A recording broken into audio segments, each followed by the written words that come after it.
Hello everyone, welcome to my channel, Trisha Renee's Art Studio. Today I'm going to be showing you how to use a background eraser to erase the backgrounds of your photographs. This can be an essential tool to use, especially if you're making YouTube thumbnails, business designs, sometimes even holiday cards or digital collages as well. Before you get to the step of erasing your background of the image, you want to take a great high quality image with proper lighting. You want to have already edited your images, making sure everything is nice and light, high quality. So the first step is going to your app store and literally just searching background eraser. Super easy. So I downloaded a free app called Background Eraser. So pretty simple, straightforward.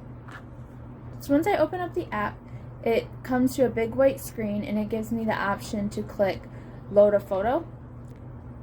Okay, we'll click that. It'll usually pull up just your recent photos. If the photo you're using is not in your recent photos, you can click to the left and then you can click gallery, and then you can search through all your photos. So for this one, I have some really nice photos of my tulips that I've taken. And I'm thinking maybe I want to cut out the background and add some flowers to maybe a Mother's Day card. So once that photo is loaded in there, I'm going to drag on the edges of this square here, mostly eliminating a lot of the background so that way it's less that I have to erase later. So I'm just pulling it in almost to the edges of what I want to keep. Okay, so I want to keep this tulip. So I pull it into the edges and leave just a tiny bit of space around the edges of it. We're all set here, so now it opens up straight into manual mode, which is great. That's the best mode to use in my opinion.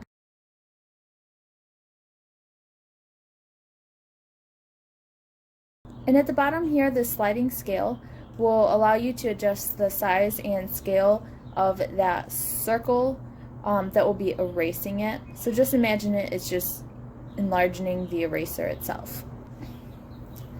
So a lot of times the big ones could be for bigger areas to erase, but then you'll need the tinier one to erase in all those little crevices and right against the edge to get those nice fine details.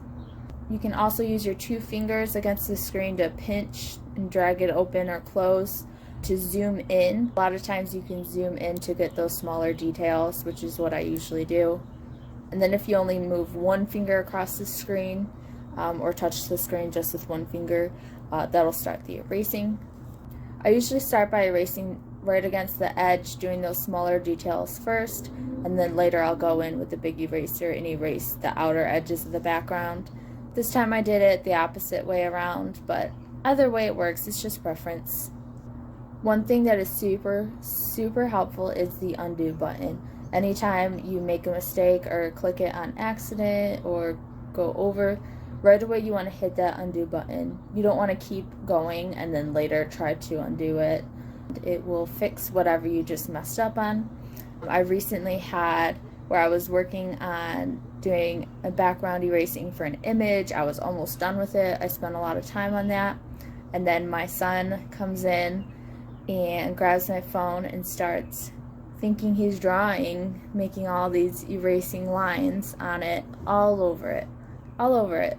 But you know what? It was okay, because I just hit undo a couple of times and it was right back to where I had it. So it didn't ruin any of my work right there. So that was really great. Always double check too, you're not missing any specks in the background that you didn't erase, because that'll show up through later. You'll just have random little dirty looking specks everywhere. So make sure you get every little section of that background erased. You don't leave any specks behind, because that will show up. And really getting in all these details is the most time consuming, but it is really essential. That way your design just looks great. You want to go right up next to the edges. You don't want to leave any excess background. You don't want to clip away any edges and just make it rounded too much. You know, you really want to do a good job on this and make this look great. You don't want it to look like this super cheap, poorly photoshopped image. You don't want that. And you really want to go up right against the edge, so that way you don't have this like dark colored outline around your entire image. You really want to keep your edges smooth and do a lot of zooming in and zooming out, adjusting to the different types of areas you need to get to, adjusting the size of your eraser, all of that. The auto and magic options don't really give you those smooth edges that you're looking for, so I just kind of avoid those ones. I don't really use them. As you zoom into your image, things will get a little bit blurry. Sometimes you're not sure whether it's the image you're erasing or the background. So sometimes you got to make a little bit of a judgment call. Sometimes you also have to make more decisions on what aspects of your subject are you going to keep. For instance, when you're doing someone's hair, there's often these tiny little flyaways like this. You'll want to erase for the most part. Or, I mean, it depends. It's up to you. It's your choice. A lot of teeny tiny little strands, I just erase. But if it's something like at least this thickness, and I think it could add benefit and add to the photo, I might keep it and then erase, like, see this triangle underneath, I might erase that and then keep this part of it. So there's lots of little decisions like that to make. And this can be a little bit of a time-consuming process. Not really too bad. For a really intricate image, it might take up to a half an hour. For this flower image, which is a little bit more of an intricate one, surprisingly enough, it took me about 20 to 25 minutes. Some images will be a lot quicker than that. It really varies. But it's kind of meditative in a way. It's very just calming. You can really interact with your photograph in a way that we're not really used to. So I don't mind doing the work, to be honest, especially if you get a great product in the end. It is so worth it. And I do all of my background erasing directly onto my phone, but obviously it can be done on a computer or tablet as well.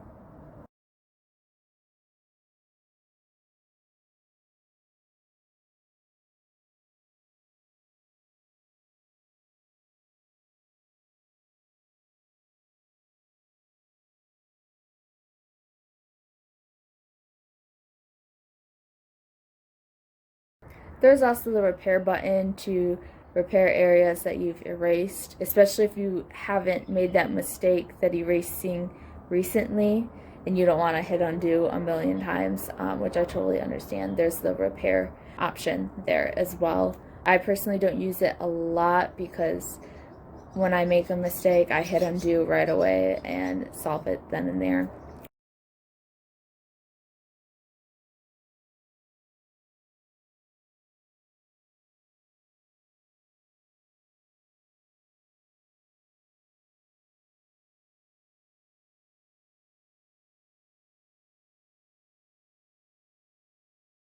So the cursor offset slide that's at the top of your screen changes the distance from where you touch the screen to where it actually erases.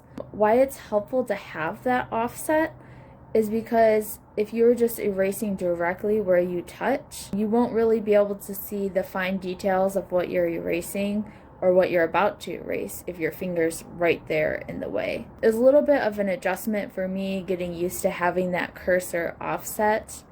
But once you get used to it, it's really helpful to have.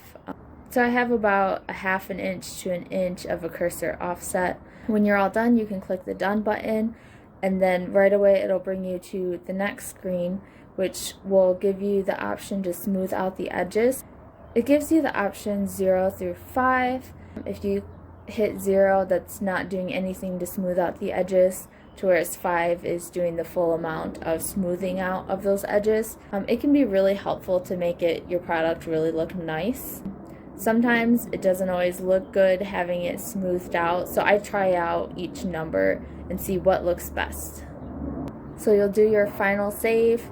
You'll get a little ad that pops up on the screen, considering it's a free app, but whatever, you're done with it, you can just exit right out because your image is now saved in your gallery.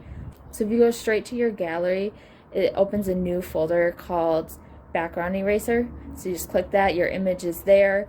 It'll just be your picture with either a white or black background, but it's really just a clear, transparent background. When you add it onto something else, you will not see any of the background. But yeah, please ask me if you have any further questions and let me know how this works out for you. I thank you all so much for watching, and I ask if you enjoyed this tutorial, if you could please like this video and help me out by subscribing. I have a lot more tutorials coming up, a lot more art videos, just a lot more content coming up in general. Stay safe out there, everyone. Bye. See you next time on Trisha Renee's Art Studio.